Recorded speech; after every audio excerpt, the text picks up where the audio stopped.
गीता आपको कम से संतुष्ट होना कैसे सिखाती है? क्या आपने कभी खुद से फुसफुसाया है, शायद मुझे बस इतना ही मिलेगा? वो आवाज जो शांत हो जाती है, समायोजित हो जाती है और सिकुड़ जाती है, वो आपका सत्य नहीं है। गीता का जन्म युद्ध के मैदान में हुआ था, मौन में नहीं। और ये हमें एक गहरी बात सिखाती है। जीवन सहन करने के बारे में नहीं है, बल्कि विकसित होने के बारे में है। कृष्ण और अर्जुन के संवाद के माध्यम से गीता हम सभी के लिए एक चेतावनी बन जाती है, जिन्होंने अपनी योग्यता से कम स्वीकार किया है। आइए जाने कि ये आपको केवल युद्ध के लिए नहीं, बल्कि अपने मूल्य के लिए उठने के लिए कैसे कहती है। याद रखें कि आप वास्तव में कौन हैं। जब हम अपनी दिव्यता को भूल जाते हैं, तो हम कम से संतुष्ट हो जाते हैं। अध्याय 2 में कृष्ण अर्जुन को याद दिलाते हैं, तुम ये शरीर नहीं हो, तुम शाश्वत आत्मा हो। ये केवल दर्शन नहीं है, ये शक्ति की घोषणा है। तुम यहां चुपचाप कष्ट सहने के लिए नहीं हो, तुम यहां सत्य में उठने के लिए हो। जब आप गहराई से याद करते हैं कि आप कौन हैं, तो आप टुकड़ों की भीख मांगना बंद कर देते हैं, क्योंकि ईश्वर भीख नहीं मांगता, वो सृजन करता है, वो चुनता है। जब कोई चीज उसके प्रकाश को कम कर देती है, तो वो दूर चला जाता है। फल की अपेक्षा मत करो, कर्म करो। कर्मयोग। श्लोक। कर्मण्येवाधिकारस्ते मां फलेषु कदाचन मां कर्म फल हेतुर्भूर्मा ते संगोस्त्व कर्मणि। अध्याय 2 श्लोक 47। इस श्लोक का अर्थ है, तुम्हारा अधिकार केवल कर्म करने में है, फल में नहीं। अगर हम फल, परिणाम की अपेक्षा छोड़ दें, तो हम हर परिस्थिति में संतोष पा सकते हैं, चाहे परिणाम छोटा हो या बड़ा। संदेह ही असली शत्रु है। कृष्ण अर्जुन को संदेह करने के लिए शर्मिंदा नहीं करते, वो समझते हैं। लेकिन वो ये भी कहते हैं, जो संदेह करता है वो बर्बाद हो जाता है।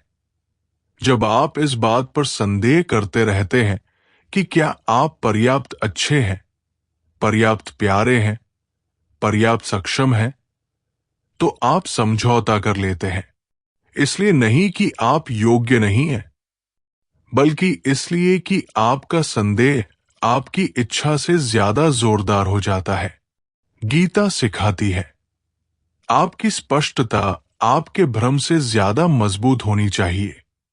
ऐसे व्यवहार करना शुरू करें जैसे आपको अपनी योग्यता पर विश्वास है, भले ही दुनिया को विश्वास न हो। आसक्ति पर कर्म। जब हम लोगों, स्थानों, नौकरियों और आराम से बहुत ज्यादा जुड़ जाते हैं, तो हम समझौता कर लेते हैं। कृष्ण की प्रसिद्ध शिक्षा, अपना कर्तव्य करो, लेकिन परिणामों से चिपके मत रहो। जीवन बदलने वाली है। अगर कोई चीज आपकी आत्मा के लिए अच्छी नहीं है, तो उसे छोड़ दो। जब आप आसक्ति छोड़ देते हैं, तो आप समझौता करना बंद कर देते हैं। आप आगे बढ़ना शुरू करते हैं। वो नौकरी, वो व्यक्ति, आपका वो रूप, हो सकता है कि वो कभी सही रहा हो, लेकिन गीता कहती है कि विकास गति की मांग करता है, और गति का अर्थ अक्सर छोड़ देना होता है। आसक्ति, अटैचमेंट, छोड़ना। गर्व, लोभ और लालच हमें हमेशा और अधिक की ओर धकेलते हैं। श्री कृष्ण कहते हैं, त्यक्त्वा कर्म फ्लासंग नित्य तृप्तो निराश्रय। अध्याय 4 श्लोक 20। यहां नित्य तृप्त का मतलब है जो हमेशा संतुष्ट है। ये व्यक्ति अपने अंदर की संतुष्टि से खुश रहता है, बाहर की चीजों से नहीं, अपने आंतरिक युद्ध क्षेत्र का सामना करें। हर बार जब हम ऐसी परिस्थिति में होते हैं जो हमारी हिम्मत तोड़ देती है, तो हम अर्जुन की तरह कांपते हुए अनिश्चित खड़े रहते हैं। लेकिन गीता कभी भी अर्जुन को युद्ध से पीछे हटने के लिए नहीं कहती। वो कहती है, खड़े हो जाओ, उसका सामना करो। कभी कभी आपका युद्ध क्षेत्र आपका डर होता है, या अपराध बोध, या पिछले जख्म। समझौता तब होता है जब आप अपने भीतर के युद्ध से बचते हैं। लेकिन सच्ची शांति तभी मिलती है जब आप अपने सत्य के लिए लड़ते हैं। गीता आपको हिंसक होने के लिए नहीं, बल्कि वीर होने के लिए कहती है। दुनिया की स्वीकृति का इंतजार करना बंद करें। अर्जुन के खिलाफ पूरी कौरव सेना थी, और फिर भी कृष्ण ही काफी थे। गीता सिखाती है, जो प्रशंसा या निंदा से अप्रभावित रहता है, वो बुद्धिमान है। जब आप दूसरों द्वारा आपकी योग्यता की स्वीकृति का इंतजार करते रहते हैं, तो आप अपने आप ही अपने मानकों को कम कर देते हैं। आपके चुनाव आपकी आत्मा को पोषित करने वाली चीजों के बजाय दूसरों को खुश करने वाली चीजों के इर्द गिर्द घूमने लगते हैं। लेकिन आपका मार्ग पवित्र है। भले ही कोई आपके लिए ताली न बजाए, फिर भी उस पर चलते रहें। कृष्ण ने अर्जुन से ये नहीं कहा कि वे पसंद किए जाए। उन्होंने उसे जागृत रहने के लिए कहा। इंद्रिय संयम और संतुलन। युक्ताहार विहारस्य युक्चेष्टस्य कर्मसु युक्त स्वप्नावबोधस्य योगो भवति दोखा। अध्याय 6 श्लोक 17। संतुलित भोजन, व्यवहार और जीवन शैली से व्यक्ति में मानसिक शांति आती है। ये सादगी कम में संतुष्टि की नींव है। समर्पण हार मानना नहीं है, ये ऊंचा उठना है। अंततः अर्जुन इसलिए नहीं जीतता क्योंकि वो शक्तिशाली है, वो इसलिए जीतता है क्योंकि वो समर्पण करता है। ज्ञान के प्रति, सत्य के प्रति, उच्चतर उद्देश्य के प्रति।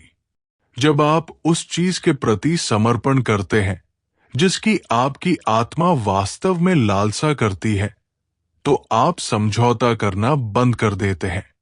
आप वहां रुकना बंद कर देते हैं जहां आप केवल आधे जीवित हैं।